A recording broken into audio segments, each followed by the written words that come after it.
The laughter reached Sanara before she could escape it. Sharp, crystalline, deliberately pitched to carry across the Whitmore ballroom like shattered glass scattered on marble.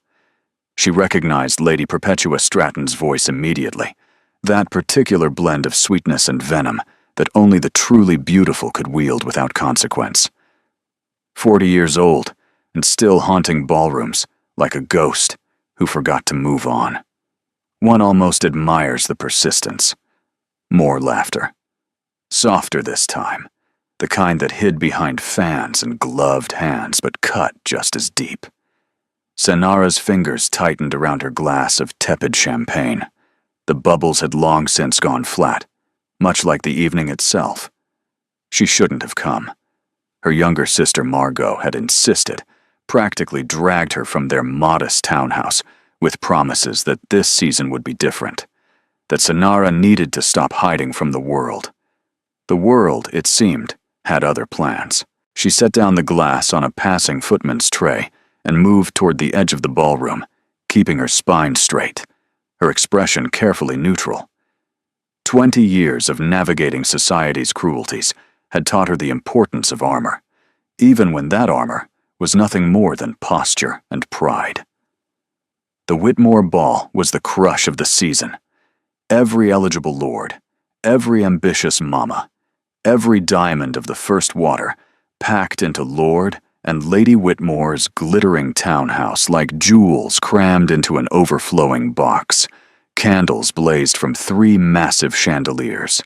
The scent of hothouse roses mingled with expensive perfume and the faint undertone of perspiration from 500 bodies pressed too close together.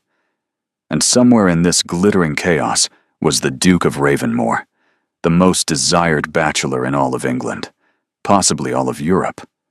Sanara had caught only glimpses of him throughout the evening.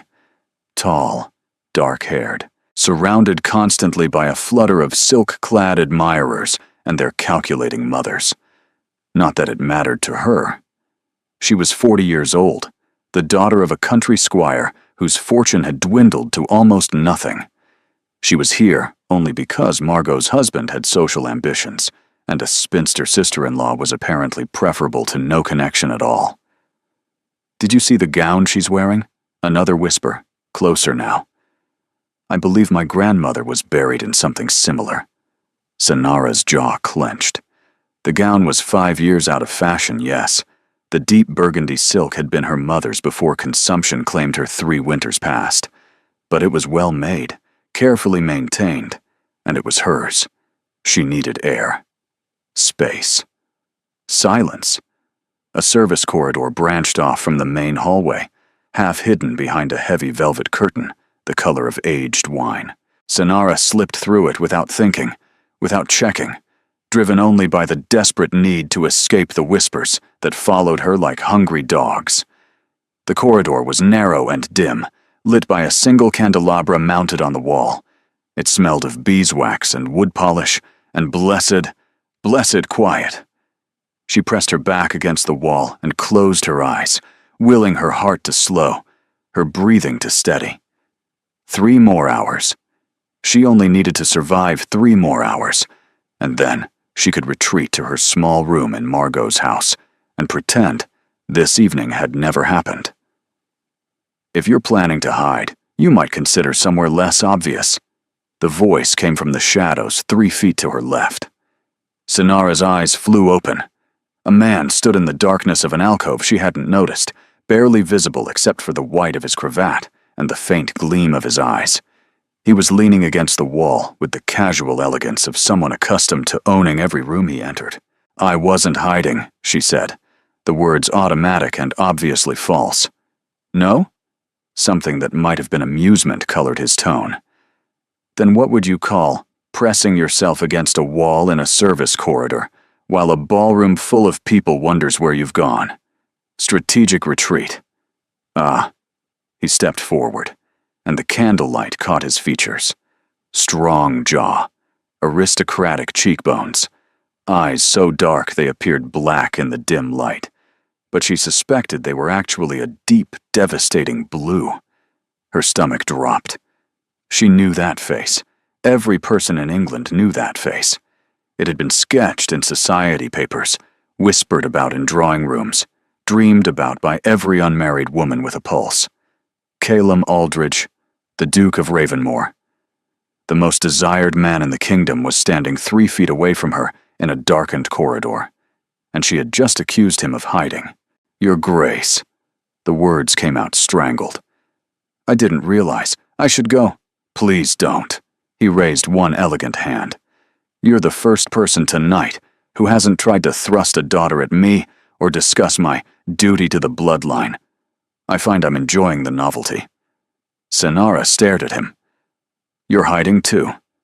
"Strategic retreat," he corrected, and something that might have been a smile tugged at the corner of his mouth. "Your words, I believe."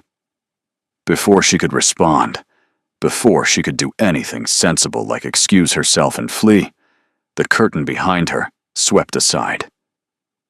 Light flooded the corridor, sound crashed in, and Lady Perpetua Stratton stood framed in the doorway, her golden curls perfect, her ice blue gown immaculate, and her expression shifting from surprise to calculation to malicious delight in the space of a single heartbeat.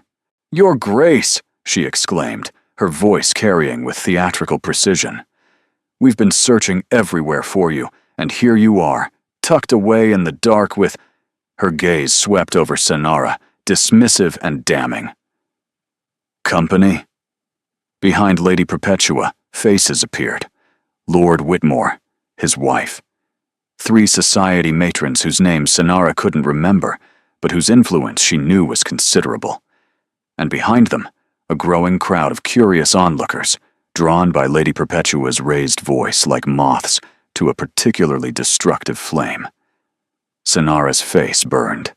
This was worse than the whispers. This was public humiliation on a scale she'd never experienced. The spinster caught in a dark corridor with the Duke of Ravenmore. It didn't matter that nothing had happened. It didn't matter that they'd exchanged barely 20 words. Society would draw its own conclusions, and those conclusions would be devastating. "Lady Perpetua," the Duke's voice had changed. Gone was the dry amusement, replaced by something cold and controlled. "How thoughtful of you to organize a search party. As you can see, I'm perfectly well." "Of course, Your Grace." Lady Perpetua's smile didn't waver, but her eyes were fixed on Senara with predatory intensity. "Though I confess, I'm curious about your companion. I don't believe we've been properly introduced." The silence stretched like a blade. Senara knew she should speak, should explain, should offer some excuse that might salvage what little remained of her reputation. But her tongue felt frozen, her mind blank with panic. Then the Duke moved. He stepped forward, positioning himself slightly in front of Senara, in a gesture that was unmistakably protective. His hand found hers in the darkness, warm, steady, startlingly intimate, and he raised it to his lips. "Allow me," he said, his voice carrying across the watching crowd with perfect clarity. "This is Miss Senara Wycliffe, my intended." The world tilted. Senara heard gasps. She heard Lady Perpetua's sharp intake of breath. She heard the rustle of fabric as dozens of people pressed forward to witness the impossible. But mostly, she heard the rushing of blood in her ears and a single, desperate thought. What has he done? The Duke's grip on her hand tightened almost imperceptibly. A warning, a command, a plea. She looked up into eyes that were indeed blue, the deep, fathomless blue of a winter sea, and saw something she didn't expect. Not triumph, not amusement, something closer to desperation. "Darling," he said, and the endearment was so unexpected, so wildly inappropriate, that Senara nearly laughed.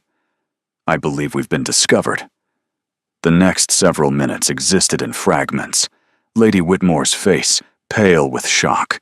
Lord Whitmore blustering about propriety and proper announcements. Lady Perpetua's expression, frozen in a rictus of disbelief that would have been satisfying if Senara weren't equally stunned. "Intended?" Lady Perpetua repeated, her voice climbing to an undignified pitch. Your Grace, surely you're not serious. This woman she's careful. The Duke's warning carried an edge of steel that silenced even Lady Perpetua. That woman is the future Duchess of Ravenmore. I suggest you adjust your tone accordingly. Future Duchess. The words hit Sanara like physical blows. She was still holding his hand. Or rather, he was still holding hers. His grip firm enough to prevent her from pulling away. Her fingers had gone numb. Her mind had gone blank. This couldn't be happening. But she's 40 years old. The exclamation burst from somewhere in the crowd, followed immediately by scandalized shushing. The Duke's expression didn't change, but Sanara felt his hand tighten fractionally around hers. Miss Wycliffe is a woman of exceptional intelligence, uncommon grace, and remarkable beauty. Her age is an asset, not a liability. I find I have no interest in silly young girls who can discuss nothing beyond fashion and weather. Another wave of gasps. Lady Perpetua's face had gone an alarming shade of crimson. Your Grace? Lord Whitmore interjected, attempting diplomacy.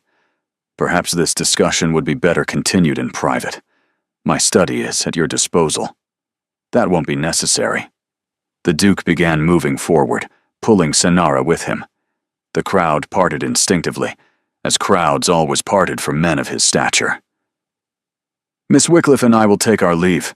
It's been an eventful evening. Eventful. Sanara wanted to laugh hysterically. Eventful was spilling wine on one's gown. Eventful was forgetting the steps to a quadrille. This was catastrophic. This was insane. This was... Your Grace. Her voice came out as a whisper. Please. I don't understand what's happening. He didn't look at her. His gaze remained fixed ahead, navigating them through the crowd with practiced efficiency. Not here. We'll speak in the carriage. But my sister. I came with my sister. I can't simply... Your sister will be informed. They'd reached the main entrance. Footmen scrambled to attention. Someone called for the Duke's carriage. The night air hit Sanara's flushed face like cold water. You'll stay with my family tonight. Everything else can be sorted tomorrow. Stay with your family. She dug in her heels, forcing him to stop. Your Grace, I don't know you. You don't know me. You just told 500 people that we're engaged, and I have absolutely no idea why. For the first time since they'd been discovered, he looked at her directly. The intensity in his gaze stole her breath. Up close, without the dim lighting of the corridor, she could see the fine lines around his eyes, the hint of silver at his temples, the exhaustion that lurked beneath his controlled expression. He was older than she'd initially thought. Not 40, perhaps, but close to it. Miss Wycliffe. His voice dropped low, pitched for her ears alone. In approximately 3 hours, Lady Perpetua Stratton was going to announce her engagement to me, an arrangement orchestrated by my grandmother without my knowledge or consent. I've been trying to escape it for months. Sanara blinked. And I'm your escape? You're my opportunity. A muscle flexed in his jaw. I apologize for the presumption. But when I saw you in that corridor, when I heard what those women were saying about you, I saw a chance to solve both our problems. Both our problems. They were going to destroy you. His words were blunt, unapologetic. Whatever you intended by hiding in that corridor, the moment Lady Perpetua found us together, your reputation was finished. You would have been ruined by morning. At least this way. This way, I'm engaged to a stranger instead of ruined. Sanara's laugh was bitter. How generous. His expression flickered. Regret crossed his features. I'm not asking you to actually marry me. I'm asking you to play along for a few months, long enough to convince my grandmother that I'm unavailable, long enough for Lady Perpetua to set her sights elsewhere. Then we end things quietly, amicably. and you walk away with connections and references that could change your entire life. The carriage arrived, black lacquer gleaming in the torchlight, the Ravenmore crest emblazoned on the door in silver and gold. "Get in," the Duke said quietly. "Please. My grandmother's spies are everywhere, and we need to establish our story before we face her." Every rational thought screamed at Sonara to refuse. This was madness. This was dangerous. This was so far beyond improper that she couldn't even calculate the social mathematics. But she thought of Lady Perpetua's cruel laughter. She thought of 20 years of whispers and pity and invitations that dried up one by one. She thought of her small room in Margot's house, growing smaller every day. She got in the carriage. The interior was warm, lit by a small oil lamp that cast dancing shadows across velvet seats the color of midnight. The Duke settled across from her, and the door closed with a heavy finality that made Sonara's heart pound. "Start talking," she said. "Everything. From the beginning." He studied her for a moment, and respect flickered in his eyes. "My father died 8 months ago," he began. "Since then, my grandmother has been relentless. She believes the title requires an heir immediately. She's paraded every eligible woman in England through Ravenmore House. Lady Perpetua is her current favorite, well-bred, wealthy, and connected. And apparently beautiful," Sonara added flatly.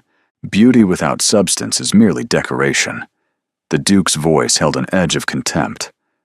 "Lady Perpetua has the depth of a teaspoon and the warmth of a January frost. My grandmother doesn't care. She sees only bloodlines and alliances." "So you've been trying to avoid this marriage?" "For months. Every excuse, every delay. Nothing has worked." He leaned forward, elbows on knees.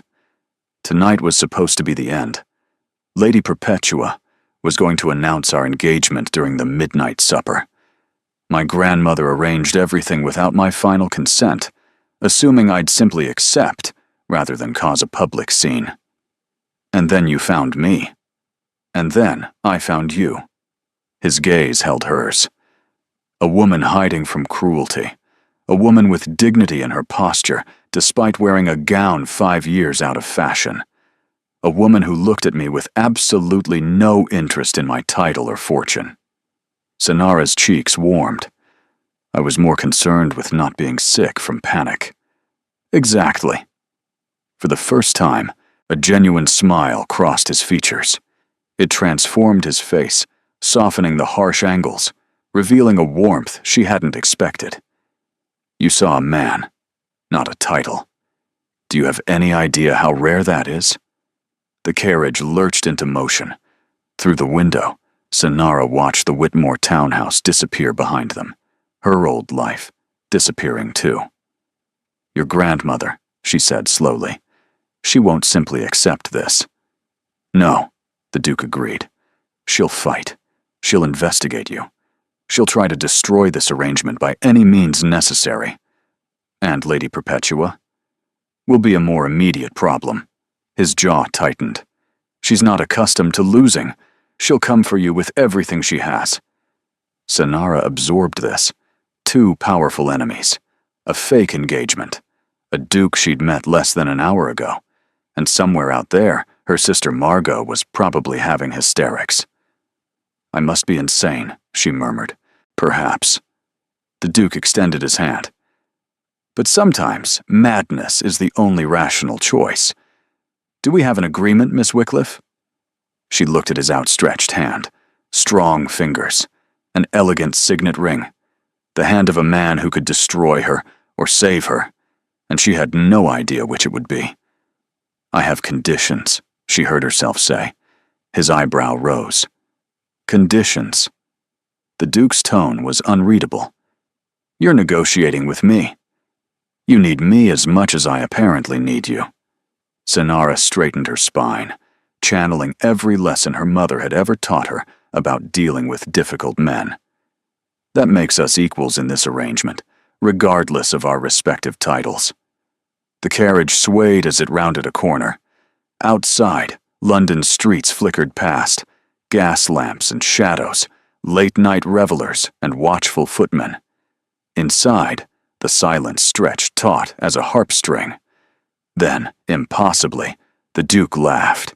It was a real laugh, surprised, almost rusty, as if he'd forgotten how. "You're remarkable. Has anyone ever told you that?" "I've been called many things, Your Grace. Remarkable isn't typically among them." "Then everyone you've known has been remarkably unobservant." He settled back against the seat, his posture relaxing fractionally. "Very well, Miss Wycliffe. Name your conditions." Sanara had been forming them since the corridor, perhaps even before that, in some dark corner of her mind where practicality lived alongside hope. "First," she began, "I want complete honesty between us.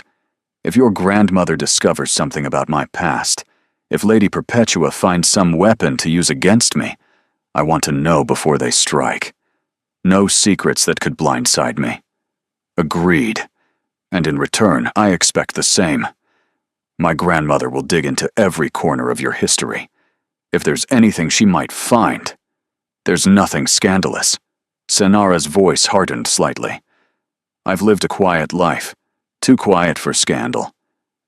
My father was a country squire who lost his fortune through bad investments and worse timing. My mother died 3 years ago. My brother manages what's left of the estate badly. I've spent the last decade helping him, helping my sister, helping everyone except myself." She paused. "There's no secret lover, no hidden child, no ruinous indiscretion. Just a woman who ran out of options and time." A change crossed the Duke's features. Understanding, perhaps. Or recognition. "Second," Sanara continued, "I want my family protected from whatever storm this creates. My sister Margot, she has social ambitions. Her husband is climbing, and a scandal attached to me could damage them. If this arrangement goes badly, your family will be insulated." The Duke's voice was firm. "I'll ensure your sister's position is not only protected, but enhanced. By the time this ends, her husband will have received introductions that would otherwise take him years to acquire." Sanara nodded slowly. "Third, when this ends, and it will end, I want something real. Not just references, though I'll need those. I want a position, a genuine opportunity, a life that's mine, not borrowed from someone else's charity." The Duke was silent for a long moment. His gaze traced her features, not with assessment, but with something that looked almost like admiration. "You don't want money," he observed. "Money runs out. Connections fade. But a position, work that's valued, that's independence. Most women in your situation would ask for a settlement, a house, an income. Most women in my situation haven't spent 40 years learning exactly how precarious generosity can be." Sanara met his eyes directly. "I've watched my father depend on friends who disappeared when his fortune did. I've watched my sister's charity curdle into resentment. I don't want to be anyone's obligation, Your Grace. I want to earn my future." The carriage slowed. Through the window, Sanara glimpsed massive iron gates, stone walls, and the looming silhouette of a house that seemed to occupy half the street. Ravenmore House, her temporary home, her gilded cage. "You have my word," the Duke said quietly. "All 3 conditions. I'll draw up papers if you require them." "Your word is sufficient." She wasn't sure why she believed him, but she did. "And what do you require from me?" "Play the part convincingly. Attend the necessary functions. Let society believe this is real." He hesitated. "And perhaps, be honest with me, as I'll be with you. I find I'm rather starved for honest conversation." The admission surprised her. This man, this powerful, desired, untouchable Duke, was lonely. She could hear it beneath the careful words, see it in the shadows under his eyes. "I can do that," she said. The carriage stopped. Footmen materialized to open doors. And then they were stepping into the cold night air, facing the towering facade of Ravenmore House and whatever waited within. "There's something you should know before we go inside." The Duke's voice dropped low. "My grandmother is still awake. She always is when I'm out for the evening. She'll have received word about the Whitmore ball by now. Word travels that quickly. Her spies are exceptionally efficient." His mouth twisted. "She'll want to see you immediately, assess you, find weaknesses." Sonara thought of Lady Perpetua's cruelty, of 20 years of social slights, of the whispers that followed her everywhere, like persistent ghosts. "Let her try," she said. The Duke offered his arm. "I was hoping you'd say that." They ascended the steps together. The door opened before they reached it, revealing a cavernous entrance hall lit by a crystal chandelier that could have fed a village for a year. Marble floors, priceless paintings, a sweeping staircase that seemed to climb toward heaven itself. And at the base of that staircase, a woman waited. She was perhaps 70, but age had not softened her. Silver hair swept back from a face that might have been carved from ice. Eyes the same devastating blue as her grandson's, but colder. Sharper. She wore black silk and diamonds that caught the candlelight like frozen tears. The Dowager Duchess of Ravenmore. "Calum," her voice cut through the vast space. "You've been busy this evening." "Grandmother." The Duke's arm tensed beneath Sonara's fingers. "May I present Miss Sonara Wycliffe, my future wife?" The Dowager's gaze shifted to Sonara. Slow, deliberate, missing nothing. "Wife." She tasted the word like something sour. "How extraordinary. I wasn't aware you were even acquainted with anyone named Wycliffe." "We've been corresponding for some months," the Duke said smoothly. "Through a mutual connection. I wanted to be certain before making any announcements. And yet you announced tonight, at the Whitmore Ball, where Lady Perpetua was expecting a rather different declaration. The silence that followed was suffocating. "Grandmother, I'm not finished." The Dowager descended 2 steps, bringing her closer, her diamonds swaying with each movement. "You've caused a scandal. Lady Perpetua's mother is already sending messengers. The Whitmore Ball is in chaos, and you've brought home a woman nobody has ever heard of, claiming she's your intended. She is my intended. She's 40 years old. I'm aware of her age. She has no fortune, no connections, no particular beauty." The Dowager's eyes remained fixed on Sonara. "No offense intended, Miss Wycliffe." "None taken, Your Grace." Sonara was surprised by how steady her voice emerged. "Though I might dispute the assessment of my beauty, my mother always said I had excellent bone structure." Silence. Then, impossibly, a twitch at the corner of the Dowager's lips. "Excellent bone structure," she repeated. "How wonderfully pragmatic." She descended the remaining steps, moving closer until she stood directly before Sonara. "Do you love my grandson, Miss Wycliffe?" The question was a trap. Sonara could feel the edges of it, sharp and waiting. "I admire him," she said carefully. "I respect him. I believe we could build something meaningful together. But do you love him?" Sonara met those cold blue eyes without flinching. "I've learned that love is a luxury, Your Grace. Companionship, respect, shared purpose. These are the foundations that last. Love, if it comes, grows from such foundations. It cannot be manufactured or performed." The Dowager studied her for an endless moment. Behind them, servants hovered in doorways, trying to look invisible while drinking in every word.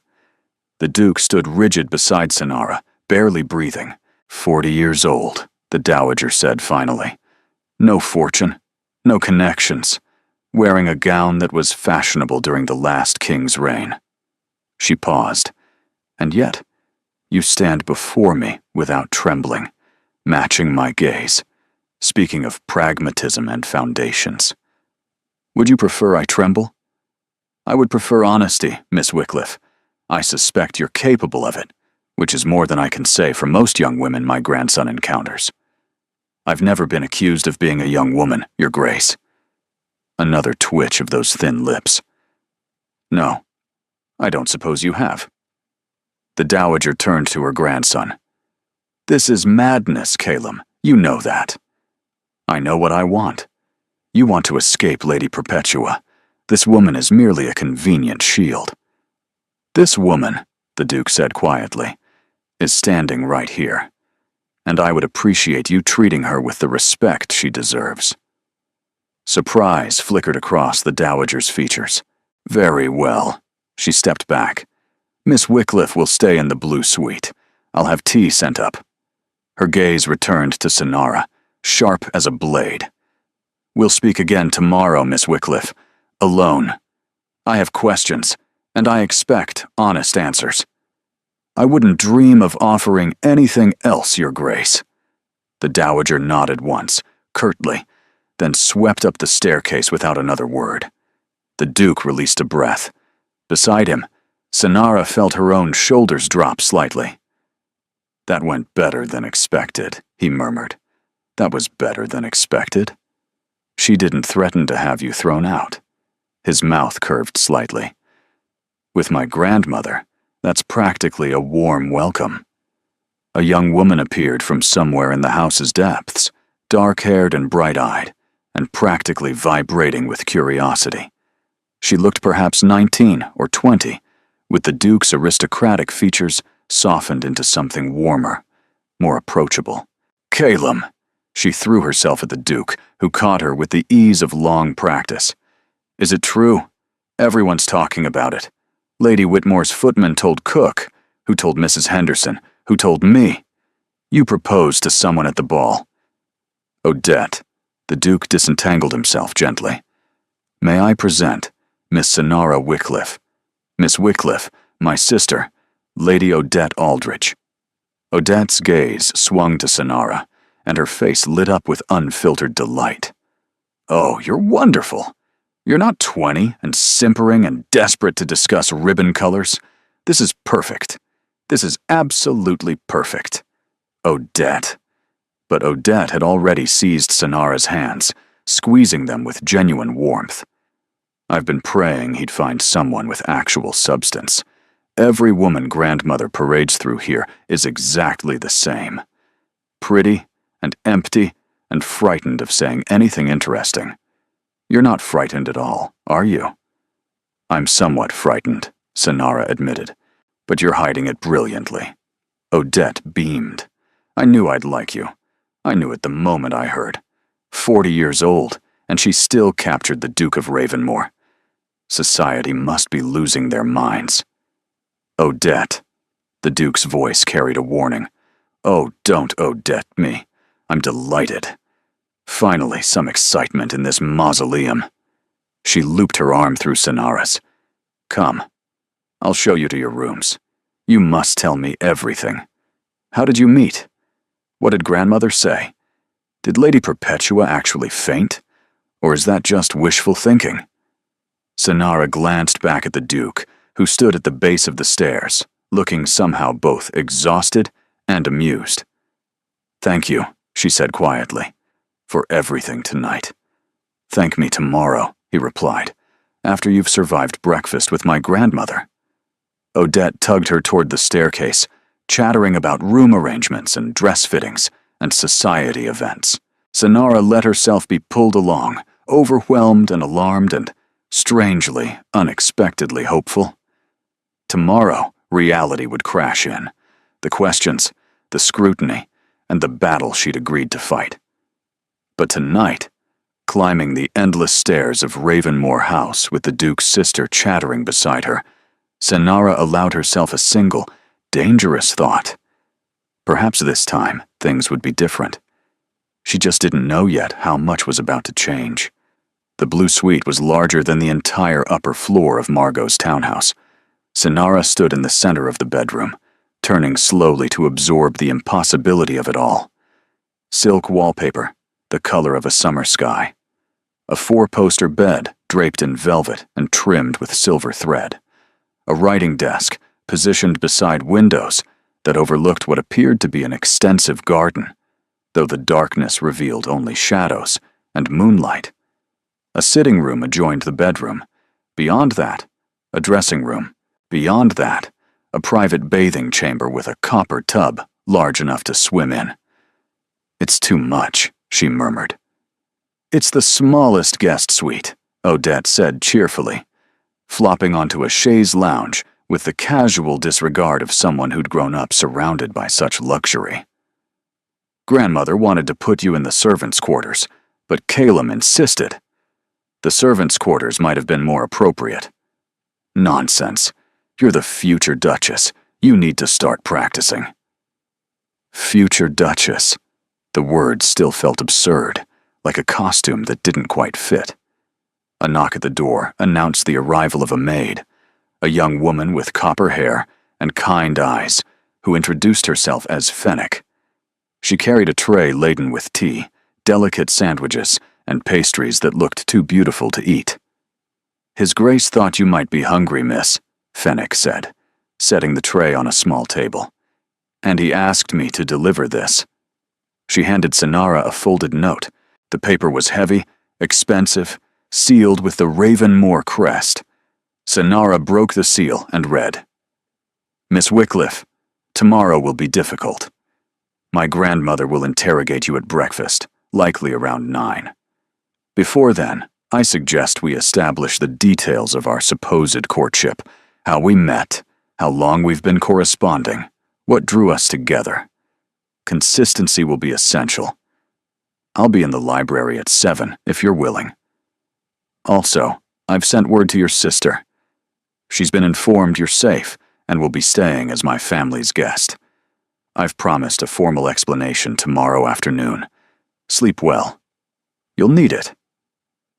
Ravenmore Sonara read the note twice, then tucked it into her reticule. "What does it say?" Odette asked, shameless in her curiosity. "That I should sleep, which I suspect will be impossible. Then we'll talk instead." Odette sat up, tucking her legs beneath her. "Tell me about yourself. Where did you grow up? What do you enjoy? How did you truly meet my brother? Because I know the correspondence story is nonsense." Sonara hesitated. Odette's warmth seemed genuine, but this house was full of traps. The Dowager's spies, Lady Perpetua's inevitable machinations. Even kindness could be a weapon if wielded correctly. But exhaustion won over caution. "We met tonight," Sonara admitted. "In a corridor. I was hiding from cruel women, and your brother was hiding from Lady Perpetua." Odette's eyes widened, then she burst into delighted laughter. "I knew it. I knew there was no correspondence. Calum can barely manage to write thank you notes, let alone conduct a secret courtship." She leaned forward eagerly. "So he just proposed? On the spot? He claimed I was his intended to prevent a scandal. Lady Perpetua had found us alone together. It would have destroyed my reputation. And saved his from being shackled to that viper." Odette nodded sagely. "Clever. Desperate and mad, but clever. You don't seem surprised. By Calum doing something dramatic and impulsive?" Odette snorted. "He's been wound tighter than a clock spring since Father died. I've been waiting for him to snap. I just didn't expect it to be quite so romantic. There's nothing romantic about it. This is an arrangement, a performance. All the best romances start that way." Odette's smile turned knowing. "The question is how they end." Before Sonara could respond, another knock interrupted them. This time, it was a footman with a message. The Duke requested Miss Wycliffe's presence in the library. Now, if convenient. "Go," Odette urged. "I'll still be here when you return. We have so much to discuss." Sonara followed the footman through hallways that seemed designed to intimidate. Portraits of stern Aldridge ancestors watched her pass. Marble busts, priceless vases. Every surface gleamed with the careful attention of an army of servants. The library doors were massive oak, carved with ravens in flight, the Ravenmore family symbol. The footman opened them, announced her, and retreated. The Duke stood by the fireplace, still in his evening clothes, though he'd removed his jacket and loosened his cravat. He looked younger this way, more human, less like the untouchable aristocrat, and more like a man who desperately needed sleep. Miss Wycliffe. He gestured to a pair of chairs positioned before the fire. Thank you for coming. Your note suggested urgency. My grandmother suggested breakfast at 9. That gives us limited time to construct a believable history. He waited until she sat before taking the opposite chair. I thought we should discuss specifics. The correspondence story. It's the most plausible. He steepled his fingers. A mutual connection introduced us through letters. We discovered shared interests. The correspondence deepened into affection. When you came to London for the season, we met in person and confirmed what the letters had suggested. Which mutual connection? Sir Bartholomew Vance. He's dead now. Consumption. Last spring. So he can't contradict us. He was a friend of my father's, and a known eccentric who collected correspondence the way others collect butterflies. Senara absorbed this. And what shared interests drew us together? Books. The Duke's gaze flickered to the shelves surrounding them. Philosophy. History. You mentioned pragmatism to my grandmother. We can build on that. I do enjoy reading. It won't be entirely a lie. Good. The best deceptions contain truth. He paused. What else should I know about you? Genuinely? Things that might come up. Senara considered. I speak passable French and terrible Italian. I play piano adequately but sing poorly. I prefer gardens to ballrooms, and I've never been comfortable with small talk. Neither have I. His expression softened. What about your past? Any previous attachments my grandmother might discover? The question shouldn't have stung, but it did. There was someone. Once. A long time ago. Senara kept her voice neutral. A gentleman who seemed interested. We walked together. Talked. I thought perhaps, what happened? His family arranged a better match. Someone younger. Wealthier. More suitable. She shrugged, as if the memory didn't still ache. I was 23. After that, options became limited. The Duke was quiet for a moment. I'm sorry. Don't be. It taught me valuable lessons about expectation and reality. And yet, here you are, agreeing to another performance, another arrangement that may end in disappointment. Here I am, Senara agreed, making a calculated risk because the alternative was worse. Their eyes met across the firelight. Something passed between them.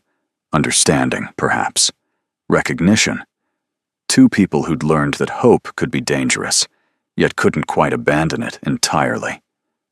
I have one more condition, Senara said quietly. The Duke raised an eyebrow. Another? The moment this arrangement no longer serves us both, we end it. No prolonging for convenience. No pretending past the point of reason. We agree now on honesty, even when honesty is uncomfortable. He studied her for a long moment, then he extended his hand. Agreed. Honesty, even when uncomfortable. She took his hand. His grip was warm, firm, and surprisingly gentle. Then we have an understanding, Senara said. We have a beginning. The Duke released her hand and stood. You should rest. Tomorrow, the real performance begins. She rose, suddenly aware of how close they stood, how the firelight caught the angles of his face, how his eyes seemed to hold depths she hadn't expected. Thank you, she said, for everything tonight, even if it was madness. Especially because it was madness. His mouth curved slightly. Good night, Miss Wycliffe. Good night, Your Grace. She left the library carrying the warmth of his hand against her palm, and the unsettling realization that this arrangement might be more dangerous than she'd anticipated. not because of society's cruelty or the Dowager's opposition, but because the Duke of Ravenmore was nothing like she'd expected, and that unnerved her most of all. Morning arrived with a gentle knock and the scent of fresh flowers. Sonara opened her eyes to find Fennec arranging a breakfast tray on the table by the window, sunlight streaming through the curtains to illuminate a room that looked even more impossibly luxurious by day. "Good morning, miss." Fennec's smile was warm. "His Grace suggested you might prefer breakfast in your rooms before facing the household. Cook prepared your favorites, or what she guessed might be your favorites, based on Lady Odette's description." Sonara sat up slowly, her body aching from a night of fitful sleep. "What time is it?" "Just past 7, miss. His Grace is in the library whenever you're ready." 7. 2 hours before the Dowager's interrogation. 2 hours to prepare for battle. The breakfast tray held tea, toast with marmalade, soft-boiled eggs, and a small vase of violets that seemed too delicate for this intimidating house. Sonara ate mechanically, her mind churning through possibilities and pitfalls. Fennec helped her dress in a morning gown that had appeared mysteriously overnight, pale blue muslin that fit perfectly, far more fashionable than anything Sonara owned. "Lady Odette had it sent over from the modiste this morning," Fennec explained at Sonara's questioning look. "She said you'd need proper clothes while yours are being prepared." "Prepared?" "The modiste is coming this afternoon, miss. Madame Lefebvre. She's the best in London. Lady Odette insisted you needed an entirely new wardrobe." "An entirely new wardrobe, new dresses, new accessories, a new life, constructed from silk and deception." Sonara descended to the library, with her heart hammering against her ribs. The Duke was waiting, dressed impeccably in dark blue that matched his eyes, papers spread across a desk that could have doubled as a dining table. "You look rested," he said, which they both knew was a lie. "You look like you didn't sleep at all." "Guilty." He gestured to the chair across from him. "I've been constructing our timeline. Would you like to review it?" For the next hour, they built a fiction from fragments. Letters exchanged beginning 8 months ago.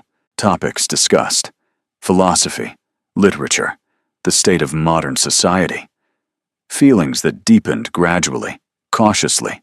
Two people afraid of disappointment, finding unexpected connection through written words. "When did the correspondence turn romantic?" Sonara asked.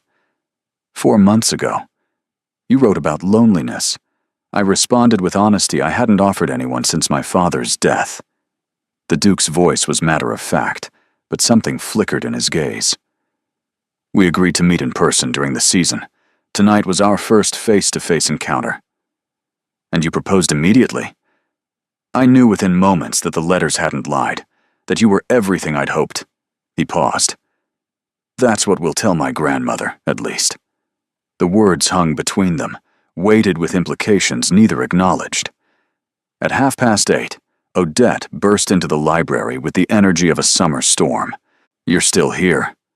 "Excellent. I've arranged everything for this afternoon. Madame Lefebvre is coming at 2.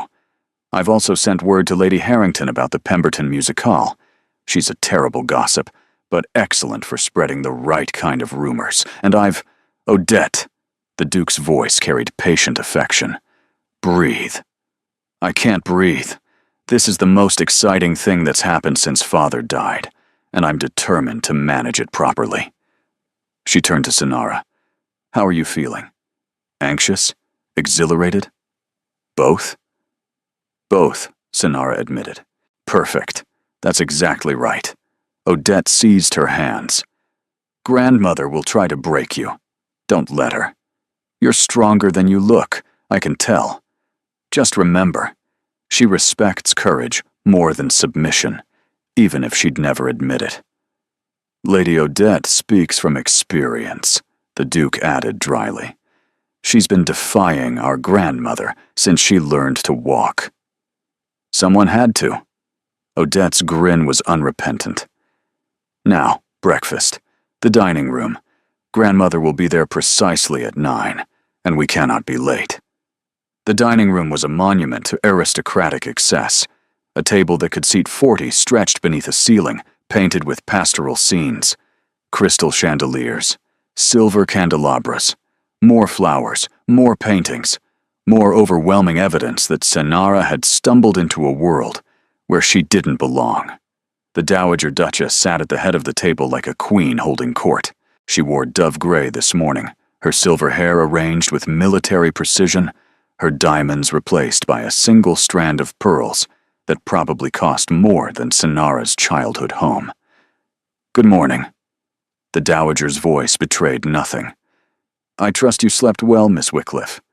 "Very well, Your Grace. The blue suite is extraordinarily comfortable." "It should be. I selected the furnishings myself 40 years ago." The Dowager gestured to the seat at her right. "Sit. We have much to discuss." Breakfast was served with silent efficiency. Eggs, bacon, toast, fruits, pastries.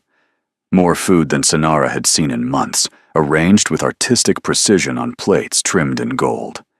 She ate carefully, aware of the Dowager's gaze tracking every movement. The Duke sat at the table's far end, close enough to observe but too far to intervene. Odette occupied the space between, chattering brightly about nothing, filling the silence with words that seemed designed to deflect her grandmother's attention. It didn't work. "Miss Wycliffe," the Dowager's voice cut through Odette's monologue. "My grandson tells me you've been corresponding for 8 months." "That's correct, Your Grace." "Through Sir Bartholomew Vance's introduction." "Yes." "How convenient that Sir Bartholomew is no longer with us to confirm this." Senara met the Dowager's gaze directly.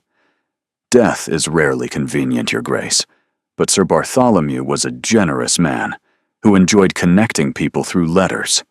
He believed correspondence revealed character more honestly than conversation."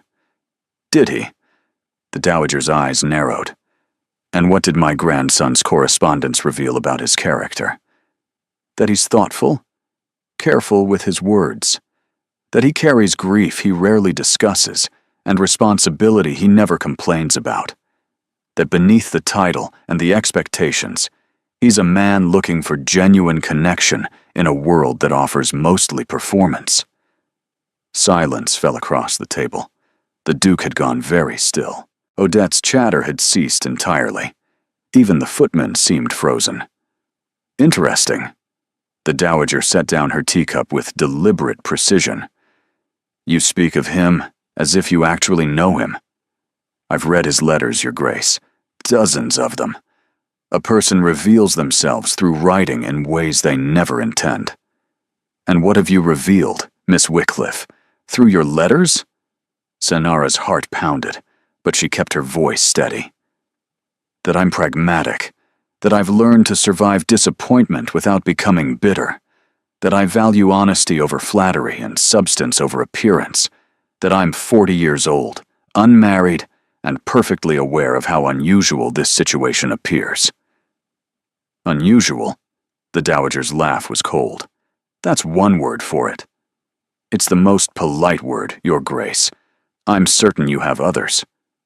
Another long silence. Odette looked like she wanted to dive under the table. The Duke's expression had become utterly unreadable. Then the Dowager nodded slowly. "You have courage, Miss Wycliffe. I'll grant you that." She rose from her seat. "We'll continue this conversation after lunch, alone." She swept from the room, leaving devastation in her wake.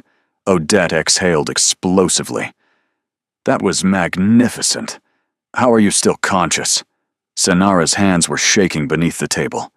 "Practice. 20 years of social cruelty provides excellent training." "You were superb."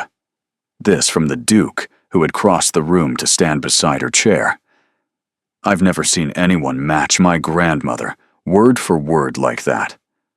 "I don't know if matching her is wise. It's the only approach that works." His hand brushed her shoulder. Brief, steadying. "She destroys weakness. Strength she respects." Senara looked up at him, suddenly aware of how close he stood. how his eyes had warmed with something that looked almost like admiration. "Then I suppose I'll have to keep being strong," she said. "I don't think that will be a problem." His mouth curved slightly. "Welcome to Ravenmore House, Miss Wycliffe. The hard part starts now." Lunch passed in a blur of anxiety. Odette attempted distraction, dragging Sanara through a tour of the house that revealed room after impossible room. A music room with a gilded piano, a conservatory filled with exotic plants, a gallery displaying 3 centuries of Aldridge portraits, each face more severe than the last. "That's Father," Odette said quietly, stopping before a portrait of a man with kind eyes and the Duke's aristocratic features. "He died 8 months ago." Suddenly, "His heart," the doctors said. "I'm sorry." Calum was in Scotland when it happened. "Business, that couldn't wait," Father insisted. Odette's voice carried old pain. "He didn't make it back in time. I think that's what broke something in him. Not the death itself, but the absence. Not being here when it mattered." Sanara thought of her own father, watching his fortune crumble, his spirit following shortly after. Different losses, but the same hollow grief. "Your grandmother wants him to marry quickly," she said. "Is that about heirs or something else?" "Both." "Neither." Odette shrugged. "She thinks he's wasting away, burying himself in duty and papers to avoid feeling anything. She's not entirely wrong. But her solution, Lady Perpetua, social obligations, the weight of expectation, it would crush him entirely." "And you think I'm different?" "I think you're unexpected." Odette turned to face her. "Calum doesn't do unexpected. He plans, controls, manages. But last night he saw you and acted on impulse. I haven't seen him act on impulse since Father died." Before Sanara could respond, a footman appeared. The Dowager was ready for their private conversation. The Dowager's sitting room was smaller than Sanara expected, though no less intimidating. Rose-colored walls, a portrait of a younger Dowager above the fireplace, beautiful and imperious. 2 chairs positioned across from each other like opposing thrones. "Sit," the Dowager gestured. "And drop the performance. It's just us now." Sanara sat, folding her hands in her lap to hide their trembling. "You're not what I expected," the Dowager began. "When Calum announced his intentions last night, I assumed you were some calculating adventuress who'd trapped him through feminine wiles. But you're not, are you?" "I'm not sure what I am, Your Grace. You're a woman who stumbled into an opportunity and was clever enough to seize it." The Dowager's gaze was piercing. "The question is what you intend to do with it. Survive? Help your grandson escape an unwanted marriage? And perhaps, in the process, build something better for myself?" Honesty. How refreshing. The Dowager leaned back. "Tell me about the man who abandoned you. The one you loved at 23. Sanara's breath caught. "How did you? I have excellent sources, Miss Wycliffe. I know about your father's failed investments, your brother's gambling debts, your sister's social climbing. I know you've spent 2 decades caring for everyone except yourself, and I know you secretly fear this arrangement will end exactly as badly as everything else in your life." Each word landed like a blow. Sanara felt stripped bare, exposed, every vulnerability dragged into the light. "His name was Edmund Fairfax," she said quietly. "He was the second son of a viscount. Charming, attentive. He made me believe I was worth something beyond my circumstances. And then?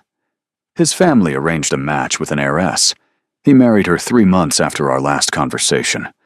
I learned about the engagement from a society paper." Sanara's voice hardened. "He didn't even have the decency to tell me himself. Did you love him?" "I thought I did. I was young enough to believe that love was enough. And now? Now I know better." Sanara met the Dowager's gaze. "Love is a luxury, Your Grace. Security, respect, purpose, those are what matter. I don't need your grandson to love me.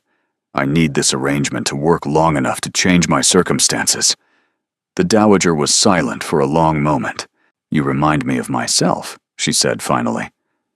60 years ago, I was in a similar position. A minor aristocrat's daughter with no fortune, chosen by a duke for reasons that baffled everyone, including myself. What happened? I made myself indispensable. I learned everything about running a ducal household, managing social obligations, navigating political waters.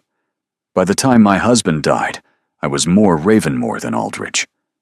The dowager's voice softened almost imperceptibly. It wasn't love at first, but it became something stronger, something that lasted. "Is that what you want for your grandson?" "I want him to live." The words carried unexpected emotion. He's been dying since his father's death. Slowly, quietly, retreating into duty until there's nothing left of the man he used to be. Lady Perpetua would finish the job.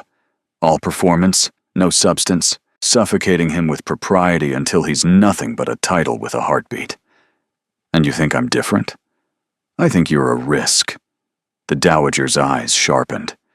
You could save him, or you could destroy him. The question is which one you'll choose. Senara's heart hammered. "I don't want to destroy anyone." "Then prove it." The dowager rose, crossing to a small writing desk.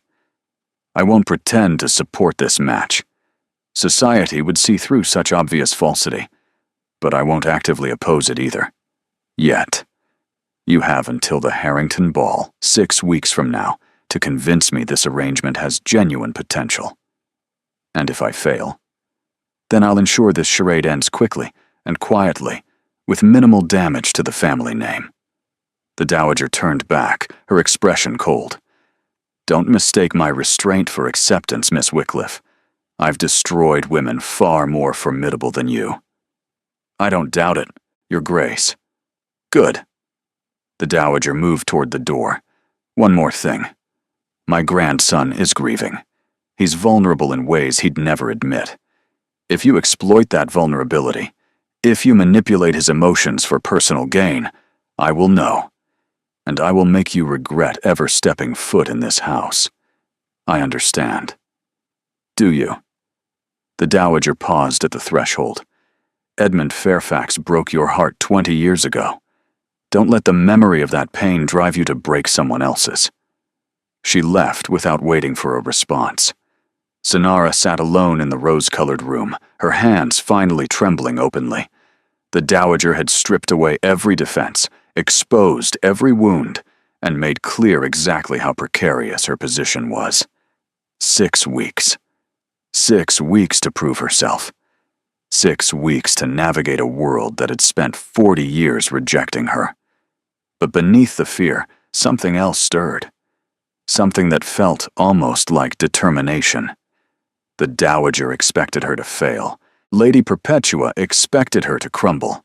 Society expected her to retreat to whatever obscurity she'd emerged from. Senara had spent her entire life exceeding low expectations. She wasn't about to stop now. A knock at the door interrupted her thoughts. Fenwick appeared, looking slightly breathless. "Miss Wycliffe, you're needed downstairs. Madame Lefebvre has arrived for your fitting, and—" She hesitated. "There's also a visitor, a Lady Perpetua Stratton. She's demanding to see you." Senara's blood ran cold. Demanding? She's in the drawing room with Lady Odette. His Grace is in a meeting and can't be interrupted. Fenwick's expression conveyed everything her words didn't. "Lady Odette asked me to warn you that the lady seems displeased." Displeased. Such a mild word for what was certainly coming. Senara rose, smoothing her borrowed gown with hands that had finally stopped shaking.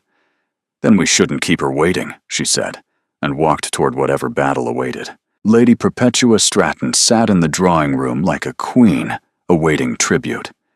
She wore pale pink silk that complemented her golden curls perfectly, her posture so refined, It made Sonara's borrowed gown feel like servant's rags. Odette stood near the window, her expression caught between fury and fear. "Miss Wycliffe," Lady Perpetua didn't rise. "How kind of you to finally appear."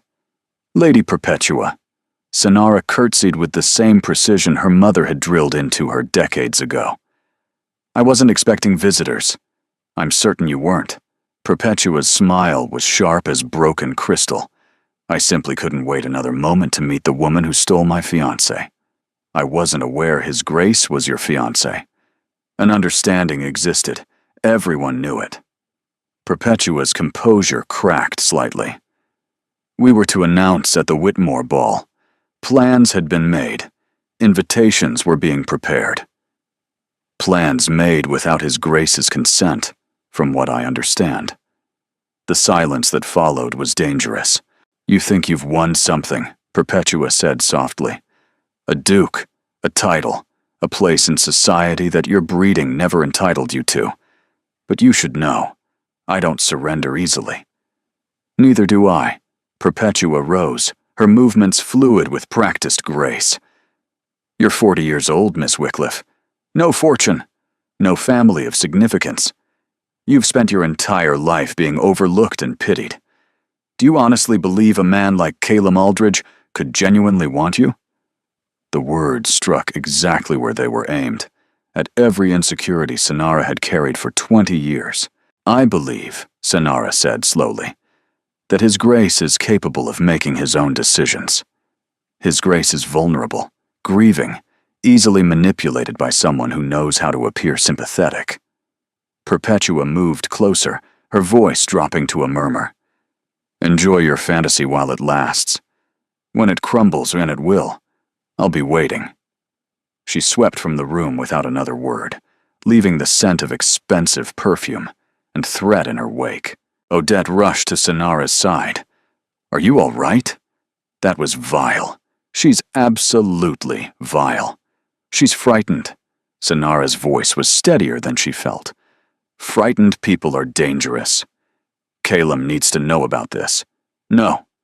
The word came out sharp. "He has enough to manage without fighting my battles. I can handle Lady Perpetua." Odette studied her with newfound respect. "You really aren't afraid of her, are you?" "I'm alarmed by her." Sonara managed a thin smile.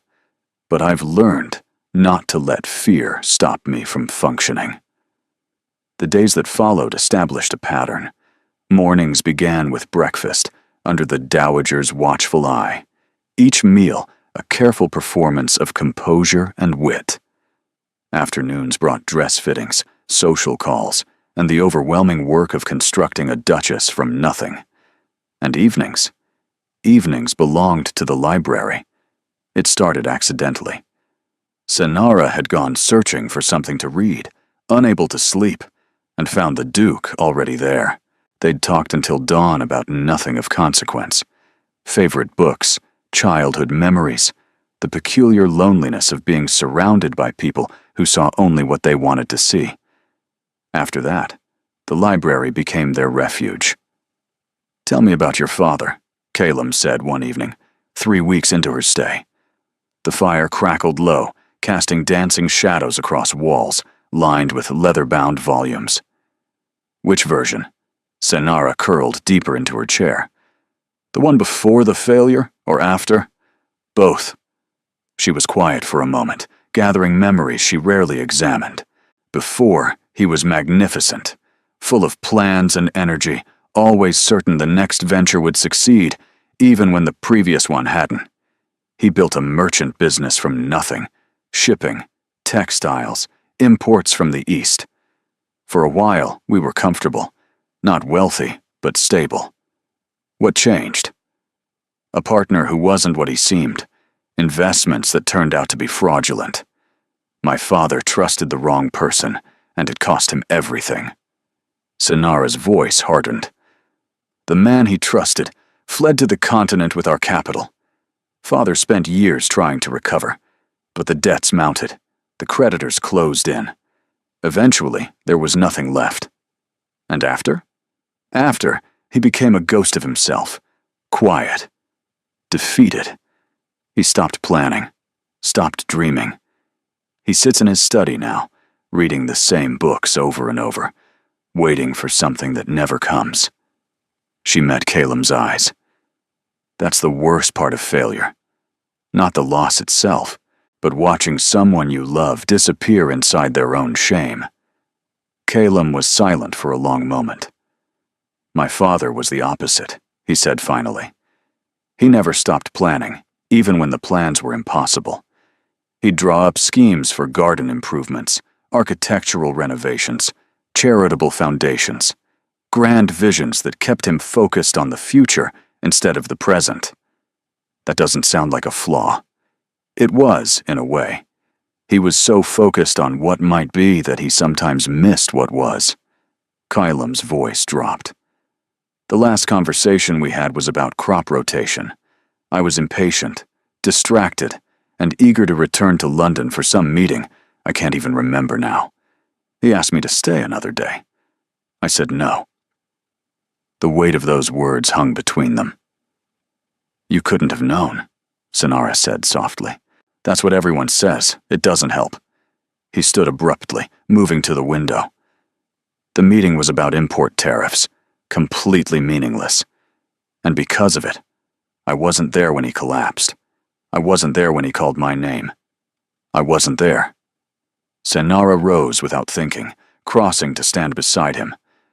Grief makes us believe we could have changed things, she said. But we can't live backward. We can only carry the love forward. He turned to look at her, and she saw it, the raw pain he kept hidden beneath duty and control. The boy who'd lost his father, and the man who couldn't forgive himself for not being present. You're very wise, he murmured. I'm very tired. Wisdom and exhaustion look similar at this hour. A ghost of a smile crossed his features, unexpected and warming. Thank you, he said, for listening, for being here, for... He trailed off, seeming uncertain. For what? For making me feel less alone. The words hung in the air between them, fragile as spun glass. Sonara should have retreated, should have reminded them both that this was an arrangement, a performance, nothing real. Instead, she placed her hand briefly on his arm. You're not alone, she said. Neither of us is. Not anymore. She left before either of them could acknowledge what that meant. But as she climbed the stairs to her borrowed room, Sonara realized something had changed. The library conversations had stopped feeling like strategy sessions. They were beginning to feel like something else entirely. The Harrington Ball arrived like a storm on the horizon. For 6 weeks, Sonara had prepared. New gowns, dancing lessons, endless coaching from Odette, on which families were allied with whom, which old scandals still carried weight, which matrons could destroy a reputation with a single raised eyebrow. The Dowager had set this ball as the deadline. Tonight, Sonara would either prove herself or fail spectacularly. You look magnificent, Odette declared, circling Sonara in the dressing room. The gown was midnight blue silk that shimmered with embedded crystals, designed to catch candlelight and turn its wearer into something almost celestial. Madame Lefebvre had outdone herself. Sonara's dark hair was arranged in an elaborate style that somehow managed to look effortless, threaded with tiny diamonds on loan from the Ravenmore collection. I look like I'm pretending to be someone else, Sonara murmured. You look like a duchess. Odette squeezed her hands, which is rather the point. The Dowager appeared in the doorway, her gaze sweeping over Sonara with the thoroughness of a general inspecting troops. Adequate, she pronounced. From the Dowager, it was practically a standing ovation. The Harrington townhouse blazed with light, carriages queued for half a mile, footmen in elaborate livery manning every entrance. This was the event of the season, and everyone who mattered would be watching. Caleb helped Sonara from their carriage, his hand warm and steady around hers. Remember, he murmured, you belong here. Do I? You're with me, That's all the belonging required." They entered together, and the whispers began immediately. Sinara could feel them, the curious gazes, the fans fluttering to hide moving lips, the assessment and judgment from every direction. Lady Perpetua held court near the entrance, resplendent in ice-blue silk, her smile sharp as she watched them pass. "Your Grace." Lord Harrington appeared, all jovial welcome. "And Miss Wycliffe, we're delighted you could attend." "The pleasure is ours," Calum replied smoothly. "Miss Wycliffe has been eager to meet more of society's finest." And so it began. Introductions blurred together. Lord this, Lady that, the Countess of somewhere important. Sinara smiled until her face ached, said all the right things, performed the role she'd rehearsed for weeks. But beneath the performance, she was watching, noting who seemed genuine and who wore masks as elaborate as her own, tracking Lady Perpetua's movements through the crowd, feeling the weight of the dowager's gaze from across the ballroom. "The first waltz," Calum said, appearing at her elbow. "Dance with me." It wasn't a question. They took the floor together, and Sinara felt the room's attention crystallize around them. The Duke of Ravenmore, dancing with the woman everyone was talking about. The 40-year-old, nobody who'd somehow captured his attention. "You're counting steps," Calum observed. "I'm trying not to humiliate myself." "Stop trying." His hand tightened slightly at her waist. "Just feel the music." She remembered similar advice from one of her mother's long-ago lessons. Trust your partner. Trust yourself. Everything else follows. She stopped counting. The world narrowed to movement and music, to the warmth of his hand against her back, to the way his eyes held hers with unexpected intensity. They turned across the floor with surprising grace, and for a moment, just a moment, Sinara forgot that any of this was pretend. "You're beautiful," he said softly. "It's the gown." "It's not the gown." Before she could respond, the music ended. They separated with proper formality, but something lingered between them, an awareness that hadn't been there before. The evening continued. More dances, more conversations, more careful navigation of social waters filled with hidden currents. Sinara found herself actually enjoying moments of it, particularly when Odette dragged her into a cluster of younger women who seemed genuinely interested in her opinions. Then Lady Perpetua struck. It happened during the supper interval, when small groups scattered through the Harrington Gardens for fresh air and private conversation. Sinara had stepped onto a terrace alone, needing a moment of quiet. "Miss Wycliffe." Perpetua's voice came from the shadows. Or should I say, the future Duchess of Ravenmore. Sinara turned slowly.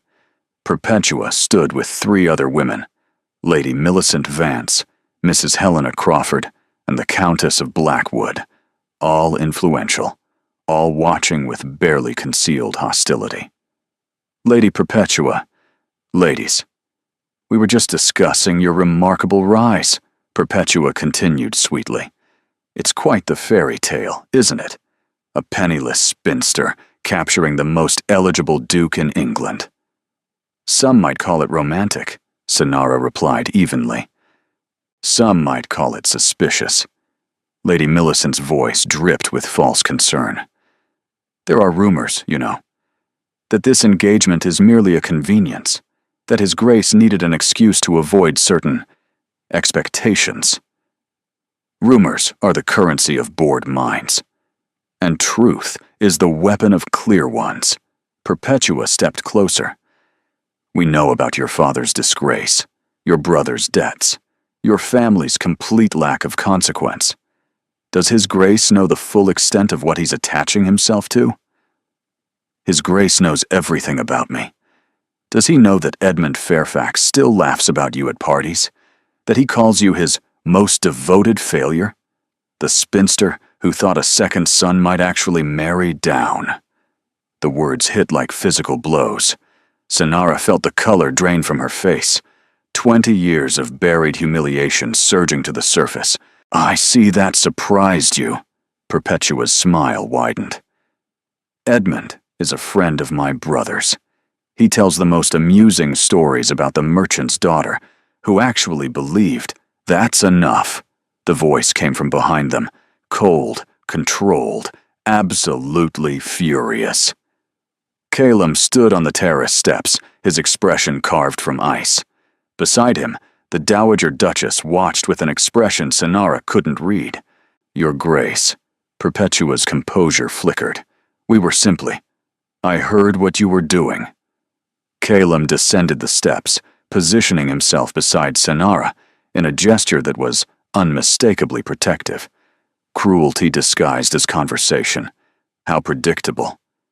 I was merely ensuring Miss Wycliffe understood her position. Her position is at my side, which is more than you can claim. His voice carried across the terrace, drawing attention from nearby guests. Let me be perfectly clear, Lady Perpetua. Miss Wycliffe will be my wife. Anyone who insults her insults me. Anyone who threatens her will answer to the full weight of the Ravenmore title. Silence fell like a blade. Perpetua's face had gone white. The other women looked like they wished the terrace would swallow them whole. Your Grace, the Dowager spoke suddenly. Perhaps we should allow the ladies to return to the ball. I believe Miss Wycliffe needs a moment to recover. It was a dismissal, elegantly delivered. Perpetua and her companions fled with whatever dignity they could salvage. The Dowager turned to Sonara, her expression unreadable. You didn't crumble, she observed. I wanted to. But you didn't? Recognition dawned in the older woman's eyes. Not quite approval, but no longer active opposition. You stood your ground against 4 of society's sharpest tongues. That takes courage.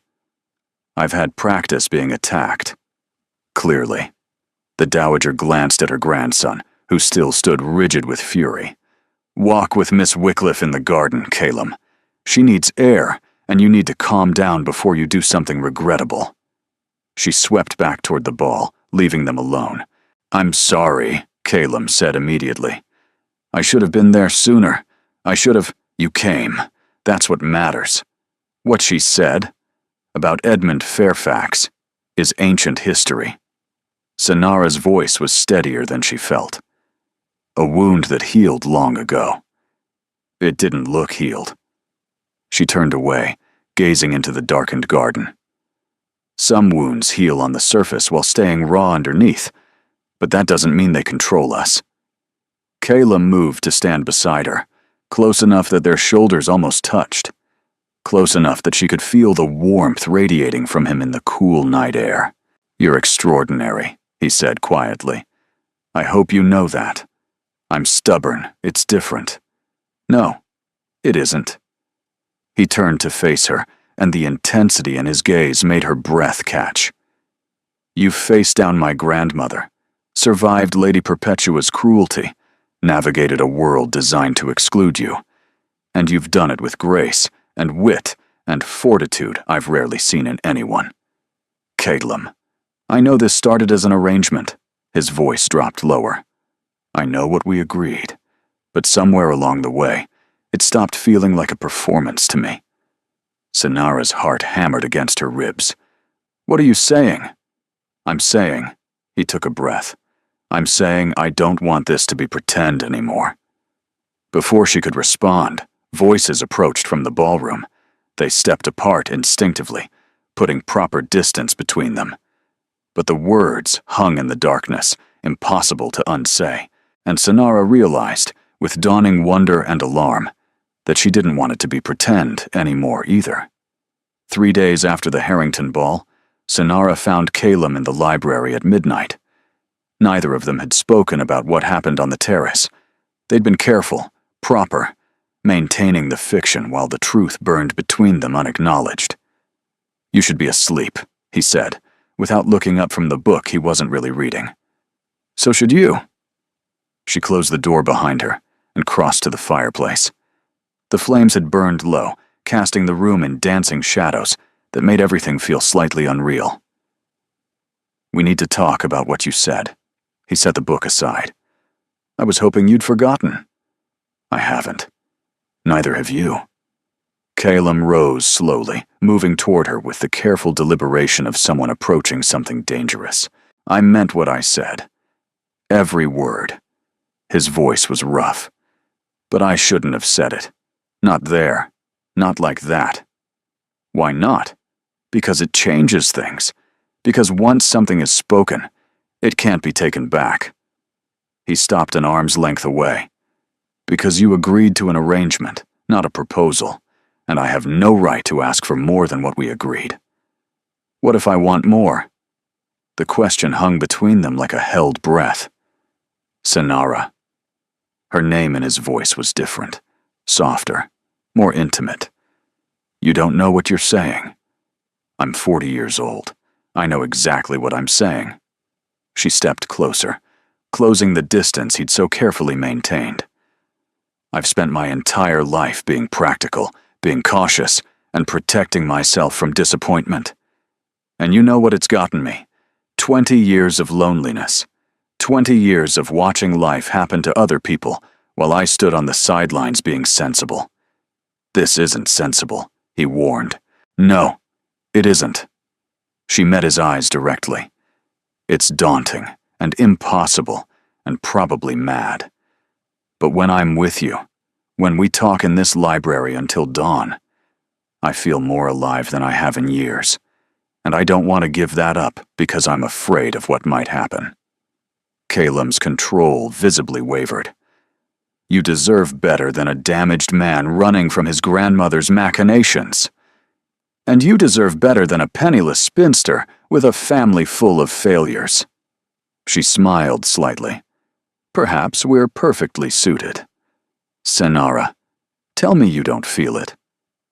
Her voice softened. "Tell me these past weeks have meant nothing, and I'll walk away right now. We'll continue the arrangement as planned, and I'll never mention this again." He was silent for a long moment. Then his hand rose to cup her face, gentle as candlelight. "I can't tell you that," he murmured, "because it would be a lie. And we promised each other honesty." When he kissed her, it felt like coming home, not the chaste, performative kisses they'd exchanged for society's benefit. This was real, his mouth on hers, gentle but insistent, tasting of whiskey and longing and something that felt like love. Her hands found his lapels, pulling him closer. His arms wrapped around her waist, drawing her against him until there was no distance left between them. The fire crackled, the clock ticked, and the world outside the library ceased to exist. When they finally broke apart, both breathing unsteadily, Calum rested his forehead against hers. "This changes everything," he said. "I know. My grandmother will have opinions. She always does." He laughed softly. A real laugh, without bitterness or control. "You're not afraid of anything, are you?" "I'm afraid of everything." She pulled back enough to meet his eyes. "But I'm more afraid of spending the rest of my life wondering what might have been." He kissed her again, brief, tender, full of promise. "Tomorrow," he said, "we'll figure out what comes next. Together." "Together," she agreed. She left the library with his taste still on her lips and the exhilarating certainty that nothing would ever be the same. The blow came 3 days later. Senara was dressing for afternoon calls when Fennec rushed in, her face pale with distress. "Miss, there's someone downstairs. A man. He's demanding to see you." "Who?"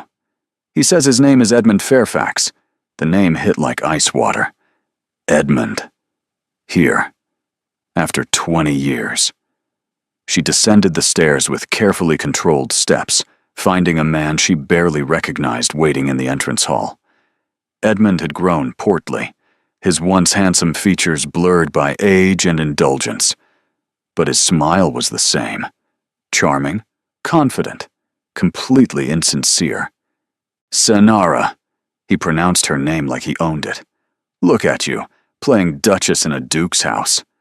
What do you want, Edmund? So cold. I remember when you were warmer. He glanced around the hallway appreciatively. You've done well for yourself. Though I must admit I was surprised. The Sonara I knew would never have pursued a man so aggressively. I haven't pursued anyone. That's not what people are saying. He stepped closer. They're saying you trapped him somehow. That this engagement is a scheme, a fiction, a desperate grab for respectability. People say many things. They do. Edmund's smile sharpened. And they're going to say much more once I tell them about us. Sonara's blood ran cold. There was no us. You abandoned me for an heiress without a word of explanation. Ah, but that's not how I remember it. And memory, you know, is such a flexible thing.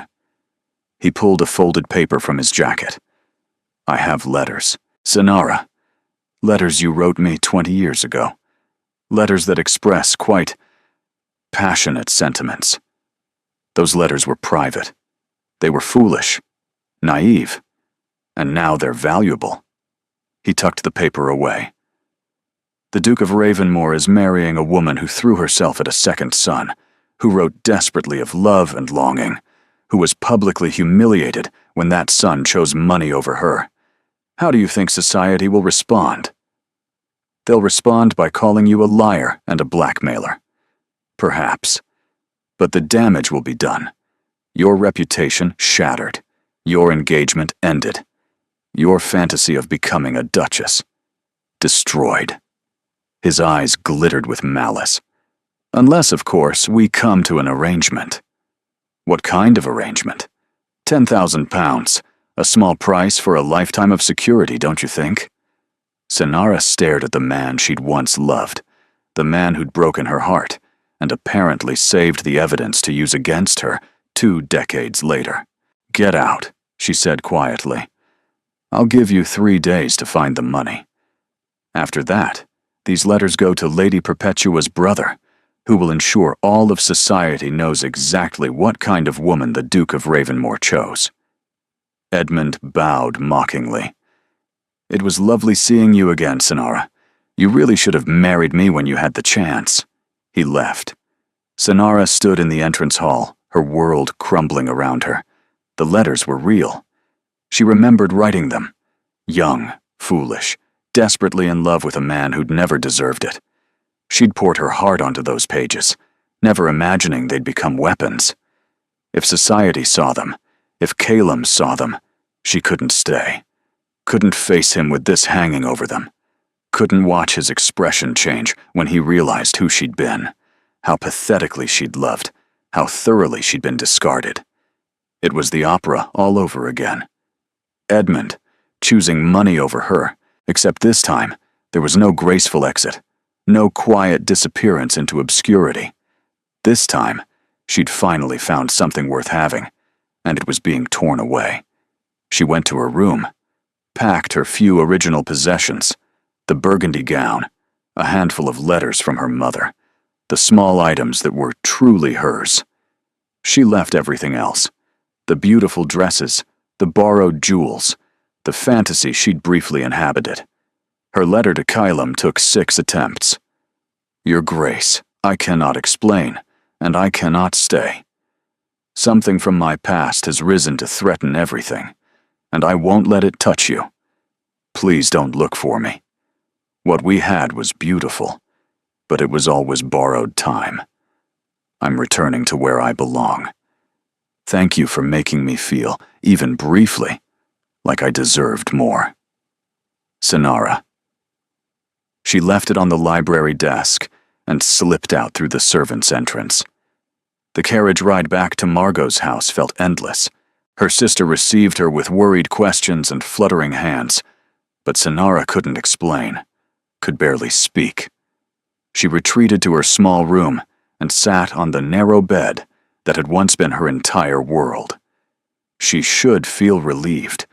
She'd escaped before the scandal broke, protected Calum from being dragged through the mud of her pathetic past. Instead, she felt as if she'd torn out her own heart and left it bleeding on the library floor. 4 days passed in gray silence. Sonara went through the motions of her old life, helping with meals, accompanying Margot on calls, pretending nothing had changed while everything had. She didn't sleep, could barely eat. Jumped at every knock, convinced it was someone delivering news of her disgrace. On the 5th day, Odette arrived. "You impossible woman!" Odette burst into Margot's parlor like a force of nature, fury and relief battling across her features. "Do you have any idea what you've done? I did what I had to. You broke my brother's heart. He's been like a man possessed since he found your letter, tearing the house apart, demanding answers, refusing to eat or sleep or see anyone." Odette seized her hands. "And I'm furious with you for running, but also worried because you're clearly in trouble and didn't trust us enough to help." "It's not about trust. Edmund Fairfax." "We know about Edmund Fairfax." Odette's voice softened. "He came to Ravenmore House 2 days ago, tried to blackmail Kylam directly, demanded £10,000, the same amount he'd asked from you, to keep your old letters private." Sonara's heart stopped. "What happened?" "Kylam threw him out. Physically. I've never seen my brother so angry. Then he bought every letter Edmund possessed, destroyed them publicly, and informed Edmund that if he ever spoke your name again, the Ravenmore family's solicitors would ensure he spent the rest of his life regretting it." The tears came without warning, hot, overwhelming, and unstoppable. "He didn't care," Odette continued gently, "about the letters, about your past, about any of it. The only thing he cared about was finding you, understanding why you left. I thought," Sonara's voice broke, "I thought if he saw those letters, if he knew how pathetically I'd loved someone who discarded me, he already knew. Grandmother had investigators research your entire history within days of your arrival. The Fairfax situation was in the first report. He knew, and he didn't care. Because what happened to you 20 years ago isn't who you are. It's what was done to you. There's a difference." Odette squeezed her hands. "He's in the carriage outside. He wanted to come in immediately, but I insisted on preparing you first. I can't face him. Not after I ran. You can. And you will. Because if you don't, I'll drag you out there myself. And that will be terribly undignified for everyone." Odette pulled her to her feet. "He loves you. Sonara actually loves you. And you love him. Stop being noble and go fix this." The front door opened. Kylam stood on the threshold, looking as destroyed as Sonara felt. Dark circles under his eyes, his usually immaculate appearance disheveled. But his gaze, when it found her, held nothing but relief. "You're here," he breathed. "I'm here." He crossed the room in 3 strides and pulled her into his arms. The embrace was fierce, desperate, saying everything words couldn't. She clung to him, sobbing into his shoulder, feeling his heart pound against her cheek. "Never do that again," he murmured against her hair. "Never run from me again." "I thought I was protecting you. I don't need protection. I need you." He pulled back enough to cup her face, his thumbs wiping away her tears. "Edmund Fairfax is nothing. Your past is nothing. The only thing that matters is what we build together. Kylam, I'm 40 years old with a failed father and a gambling brother, and absolutely nothing to offer you. You offer me everything." His voice cracked. "You offer me honesty and courage and laughter and the first real happiness I've felt since my father died. You make me want to be present instead of merely existing. You make me believe that love isn't a weakness to be avoided, but a strength to be embraced." "Love?" The word was barely a whisper. "I love you, Sonara Wycliffe, completely, irrevocably. And if you try to leave again, I'll follow you, to the ends of the earth if necessary." She laughed through her tears. "That seems excessive. I'm a duke. Excess is expected." His expression grew serious. Marry me. Not for arrangement or convenience or escape from my grandmother's schemes. Marry me because I love you, and you love me, and we're both too old to waste time pretending otherwise. Sanara looked at this man who'd defended her honor, destroyed her past, chased her across London, and declared his love in her sister's parlor, with no regard for propriety or audience. Yes, she said. 1,000 times, yes. He kissed her then, deeply, thoroughly, as if sealing a vow. From somewhere behind them, Odette cheered. Margot made shocked noises. Margot's husband dropped whatever he'd been holding. Sanara didn't care. For the first time in 40 years, she'd stopped being sensible, and it felt like finally coming home. The Pemberton Ball was the social event of the season. 3 months after Sanara's return to Ravenmore House, 3 months of planning, announcements, and endless speculation, the ton gathered to witness the impossible, the Duke of Ravenmore's wedding ball. Sanara stood at the top of the grand staircase, in a gown of deep sapphire silk, embroidered with silver thread and tiny diamonds that caught the light like captured stars.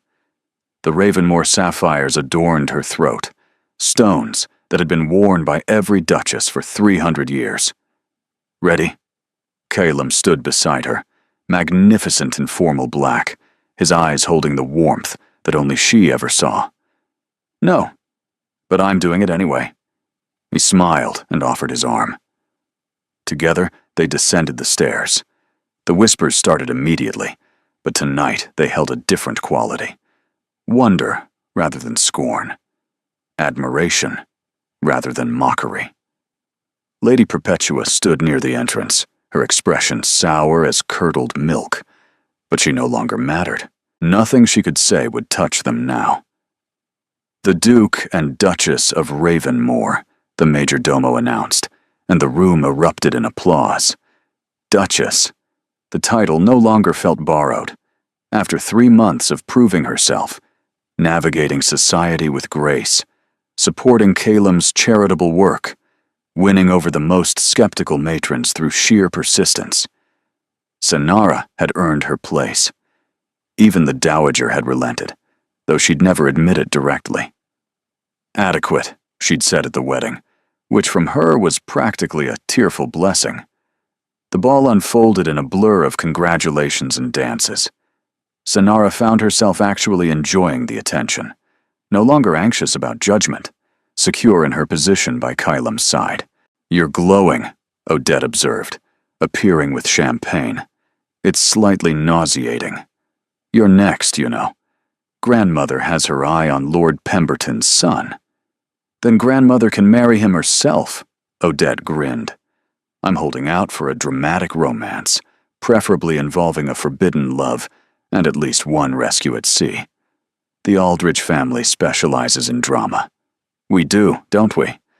Later, as the midnight hour approached, Calum pulled Sanara onto the terrace where they'd first declared their feelings. I have something for you, he said, producing a small velvet box. More jewelry? The sapphires are already excessive. This is different. He opened the box to reveal a simple gold ring set with a single pearl. It was my mother's. My father gave it to her on their wedding day.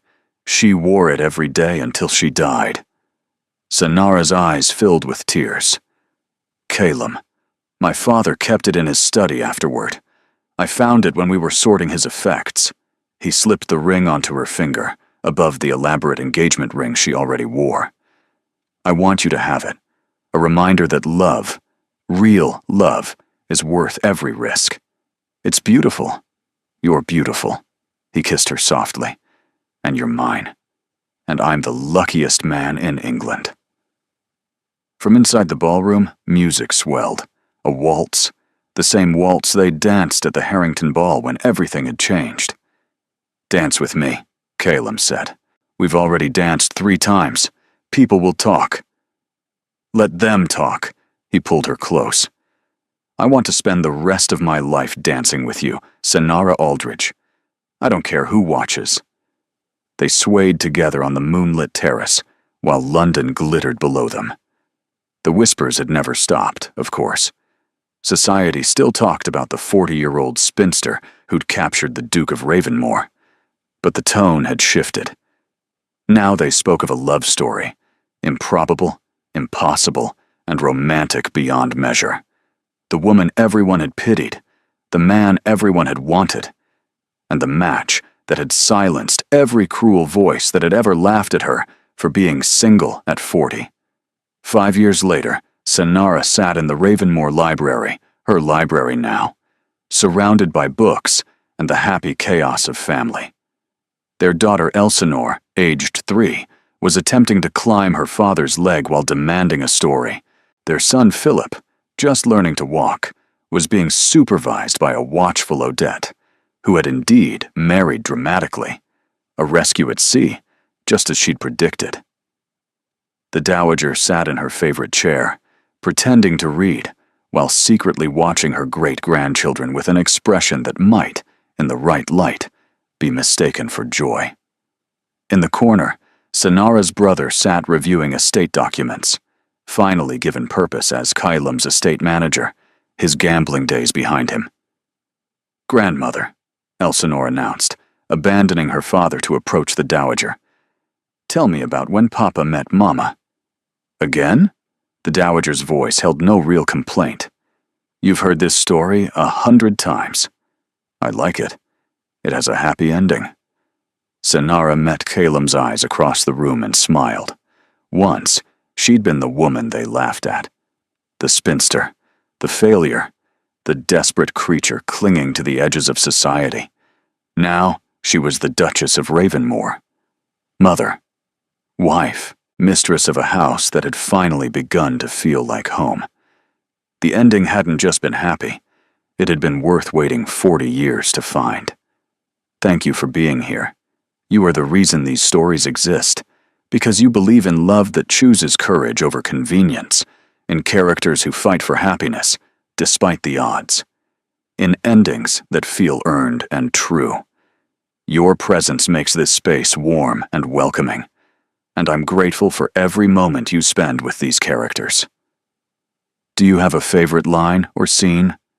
Your engagement helps me understand what moves you, what keeps you listening, and what kinds of stories to create next. Consider subscribing if you'd like more romance with emotional depth and genuine character growth. Thank you for being here. You make this community what it is.